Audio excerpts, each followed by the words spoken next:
Good afternoon. We're live here in the International Space Station Flight Control Room, and joining us here at the PAO console is the International Space Station Flight Director, Mike Lammers. Thanks for joining us. Oh, glad to be here.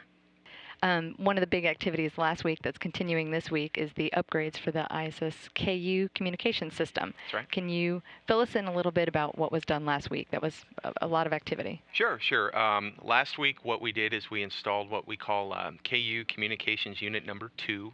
You'll hear me call it the KU Com Unit, but this was the KU system on board the space station is really what allows us to utilize the space station. We have another system called S-band that's a radio system that we use to talk to the crew. Previously, it was the only way we could talk to the crew, as well as issue commands to the vehicle and get kind of systems telemetry that basically allows us to keep space station running. It's sort of like the city maintenance department, if you would.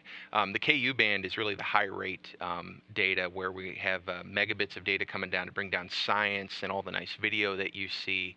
And really, as far as using the space station for what it's intended for, that's all done with KU band. The KU band system that we had on board the vehicle is over a decade old. When we're looking at end of life with the vehicle and maintaining KU band systems over the next decade or so, we had to determine whether we were just going to build new versions of what essentially is mid-90s technology, or we're going to take the next step and kind of come up with more advanced communication systems. And we chose to do more advanced communication systems, and what we did last week was the tail end of about 4 years of work to upgrade both the system on board the vehicle, which was this piece of avionics called the KU Com Unit that was developed by NASA and Boeing, but as well as a number of upgrades on the ground network, both at Johnson Space Center, the Marshall Space Flight Center, and out at White Sands, where our TDRS downlink is. And that 4 years of planning all sort of came to a head last week, where we had the crew essentially pull out the old system and install the new system and activate it. And we activated it from the ground. And it actually went quite well for the number of what I call moving parts going on. We got the unit in. It took the crew all day. Both Tom and Chris Hadfield spent the entire day doing it, and when we were done, we activated the system, did brief checkout of RF systems, and essentially ended the day with a fully functioning KU band system, both providing us payload data like the old system did before, but as well as we picked up 2 new space-to-ground voice channels, space-to-ground 3 and 4, and we picked up 2 brand new video channels. So we've gone from 4 video channels to 6, and if you ask me, I think they look a little bit better, but we'll see how that works. And we also changed the way we record a lot of our video on board. We used to do it with tapes, which has some artifacts and things. It's sort of like going from a VCR to iTunes, I call it, where you go to a much more clear digital picture, and we're able to bring down a lot more, record a lot more video, and bring down a lot more video from the vehicle. So all went quite well. That's great to hear. It was a big effort. You kind of alluded to it. Some of the changes and the upgrades are visual things that we can see the new channels, but some of them are not. Can you speak a little bit more about some of the benefits of this? The single biggest change that we did is we brought the downlink rate of the vehicle from 150 megabits per second of data to 300 megabits per second. So the amount of payload data that we could bring down has doubled. And just to give folks a comparison, a lot of us have broadband cable at home. I know I do in mine. My cable company, the basic broadband is 6 megabits. So multiply that by 50, and that's what you've got coming down from the vehicle, which is, I grew up in a world working on some other satellites where we talked on kilobits of data. So it's a tremendous amount of data that we can bring down from the vehicle. And for folks who don't know, like when we're looking at the timeline that both the ground team and the on-orbit crew use, you're actually scheduling that bandwidth. So this Oh, is yes. a considerable enhancement to the Yes, operations. and that's right. And what we used to have to do is there's certain payloads on board the vehicle, especially ones that use a lot of video, where we had to very carefully schedule them, and essentially we couldn't run them all the time because we ran into bottlenecks on the bandwidth. Much like you might at home with internet. If you have somebody that watches movies, you may find that you can't do something useful on your end on another computer, and we're hoping to reduce a lot of those uh, bottlenecks, as well as being able to support payloads that use a lot more bandwidth. So I know it's still new. You're not even fully done yet.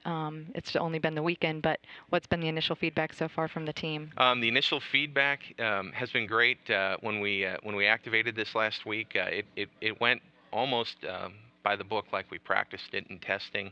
It was kind of funny. We ran about an hour behind when we were configuring some settings that I liken to a lot like if you're trying to get a router to work at your house, and you can't get it working, and it was the same type of settings, but we got them corrected, and it's been working really well ever since. The feedback that I've gotten from folks is that the video looks more clear. We haven't yet taken full advantage of all the bandwidth. We're kind of ramping that in. I will tell you that Space to Ground 3, the crew got right on that and started using it right away, which has made it actually rather challenging for our Capcoms to keep track of all the conversations going on. But it is kind of nice. We used to, with Space to Grounds 1 and 2, with 6 people on board, we used to run into uh, basically tie-ups on communications where essentially the crew was waiting in line on Space to Ground, and with 3 available, that hasn't happened. In fact, I was on console last week, and there's a payload called BASS, where the researcher actually talks directly to the crew as they manipulate flames inside of the glove box, and it was actually very nice because we could just give them Space to Ground 3, and they were able to just talk, and they didn't have to worry about interrupting some of the other conversations going on with the other 5 crew members. So everyone was really happy to see that. That's a great example of how this is going to really enable, since science experiment and research work has become such a dominant activity on board. This is really going to enhance that. Right, and that's what we're all hoping for when we did this. So now looking at the week ahead, can you kind of step us through what the plan? Sure. Looking at the week ahead, the main thing is we've done the hard work. We've gotten the first unit in. We've been working with it, and it's been working great, both at the end of last week and through the weekend. We have to put in a second redundant unit, which we call KU Com Unit 1. Even though it's the second one going in, it's number 1. But that's actually an enhancement to the system because it's actually a redundant piece of equipment.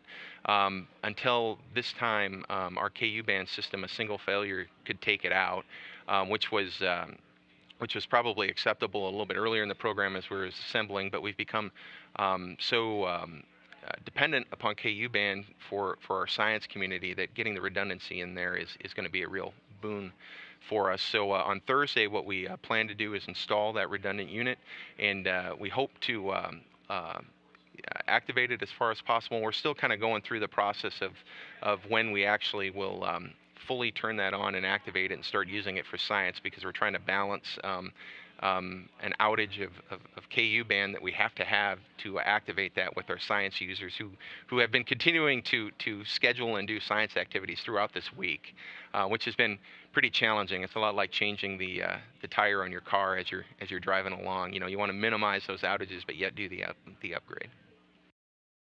You alluded to it a little bit earlier in this interview, the teams and the work that's gone into this. It was described last week, I think, by the MMT management, saying that these upgrades are accelerating the station communication systems about 10 years, and it didn't happen overnight. Can you share with us a little bit more Sure. about what it took for those years of planning and testing Sure. to make this happen? I know that we've had teams of folks really fairly involved teams at both Johnson Space Center and Marshall Space Flight Center in Huntsville, working on this for about 4 years, along with the engineering community who's been developing this and Boeing. I've been involved for about a year as it came to fruition. Those folks, just learning how the system works, they work together and they did testing almost every week with hardware that we have on the ground, just to get ready for this. One of the kind of the challenges is, in something that's sort of unique about this particular system, is it's jointly run by flight controllers, both in Huntsville and at JSC, and those guys have been working really well together, and kind of going through the challenge of not being able to walk next door and talk to your office mate about a problem.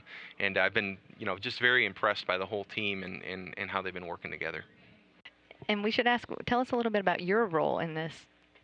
Sure, I'm the flight director that's been the lead for this, and so I've been working the ops integration and the activation, and so my teams, both myself and then of course a key group of flight controllers here in the room, have developed the plans and procedures for taking what engineering has given us and then figuring out how to operationally utilize it and how to operationally install it and activate it. And it's a really great team I have. They all, they're the ones doing all the work. I just kind of, my job is just to enable them to do their great things, and it's been really a lot of fun to do this.